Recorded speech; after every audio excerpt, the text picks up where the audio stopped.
در این ویدیو مراحل اصلی تولید شمش منیزیم به روش احیا با گاز یا روش پیژن رو به صورت خلاصه با هم مرور میکنیم.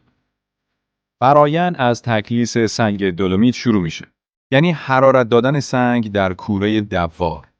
برای آماده سازی اون جهت واکنش‌های بعدی. سنگ کلسیم شده با هوا خنک میشه و برای ترکیب با سایر مواد وارد مرحله بعدی فرآیند میشه. 3 ماده اصلی وارد مخازن نگهداری میشن و آماده سازی برای مرحله بعد یعنی آسیاب و ترکیب شروع میشه. در این مرحله مواد ترکیب شده در بال میل آسیاب میشن تا به شکل پودر در بیان.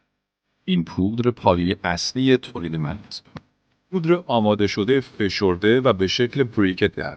بریکت ها برای ورود به کوره احیا آماده. بریکت ها داخل ریتورت ها قرار میگیرند و با حرارت بالا منیزیم در خلا احیا میشه. بعد از حدود 12 ساعت منیزیم جامد به دست اومده به صورت دستی از ریتورت خارج میشه. در این مرحله منیزیم جامد دوباره در کوره بوته‌ای ذوب میشه و در قالب‌های مخصوص ریختگری به شکل شمش در. شمش‌های منیزیم بسته‌بندی میشن و برای تحویل به انبار منتقل میشه. برای مشاوره، طراحی یا راه‌اندازی خطوط تولید منیزیم با شرکت راهکارگستران آرون تماس